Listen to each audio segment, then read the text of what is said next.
As you know, for the European Union, Libya is a neighbor. And as such, we attach the greatest importance to the destiny of the people of Libya, that deserve a solution to the crisis. Libya is a rich country. The Libyans are resourceful people, and yet for years they have suffered from conflict, terrorism, economic crisis, lack of governance, and constant insecurity. A situation that, by the way, and it is not a minor element in our consideration, allows for thousands of migrants, African brothers and sisters, to be stuck in detention centers or in the hands of criminal organizations in terrible conditions. Still, the only possible solution to the current situation, we know that very well, is political and must come from the Libyans themselves. This is why we also appreciate the approach that Special Representative Salameh has given of focusing on the situation inside Libya and talking with the Libyans first and foremost. On our side, as the international community, as Europeans, we have a duty to make every effort to accompany such a process, always in the framework and under the lead provided by the United Nations. There are three broad areas we believe we must focus on. First, the political framework. The key pieces of this very difficult puzzle are very clear. A reform of the Libyan political agreement, a new constitution, and new elections. It will be essential to get the sequencing right. And we believe that we can count on the wisdom of Special Representative Salameh to guide this sequencing. For the international community, it will be a matter to support him in full unity.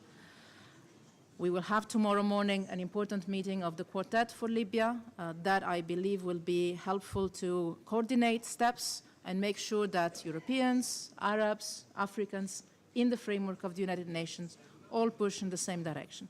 But let's be clear, we strongly believe the main responsibility is with the Libyans that have to decide on their future. The European Union will continue to provide its full support on all levels in the political and diplomatic sphere, including through the Quartet, and should the Libyans request it, in the future also with accompanying and assisting in the electoral process. Second element, the economic recovery. President Macron, Prime Minister Gentiloni mentioned that. It's not by chance that two European heads of state and government mentioned this issue. For us, the economic and social action inside Libya is crucial.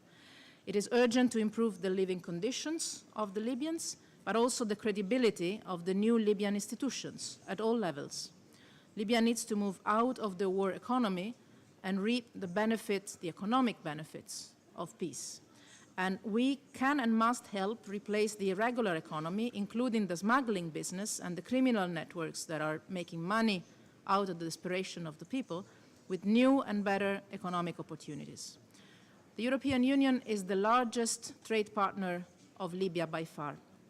We are going to continue to put all our expertise to the service of the Libyan people for Libya's recovery, working together with Libyans and international partners to draft a new macroeconomic plan for the country. Third and last point I would like to make, the humanitarian action. Not only we are the main economic partner for Libya, we are also the main humanitarian donor. And improving humanitarian conditions in the country continues to be our top priority. This is about Libyan citizens, but as I mentioned, this is also about thousands of African men and women, brothers and sisters, who are currently inside the country in terrible conditions. The living conditions, especially inside detention centers, are completely unacceptable, and we believe these centers should be closed. To address this dramatic situation, we have significantly strengthened our cooperation in this last year with the IOM and UNHCR to help them having access to the centers and provide much needed help. At the same time, we're working to create sustainable alternatives, new opportunities for migrants to go back to their homes and for the refugees to reach safe places, including in Europe. New economic opportunities in the countries of origin so that migrants can start a new life within their own communities, and new economic opportunities for those Libyan communities that currently rely on the smuggling business. We know the reality on the ground. We know what is needed to try and turn it around.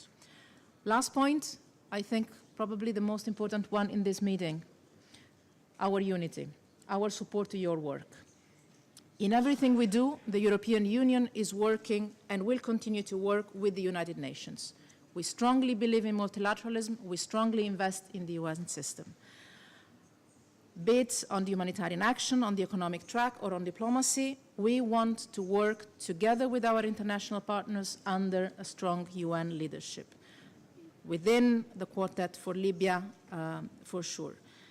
Also because if we are asking the Libyans to unite and overcome their own divisions, the minimum we can do to help them doing this is unite ourselves.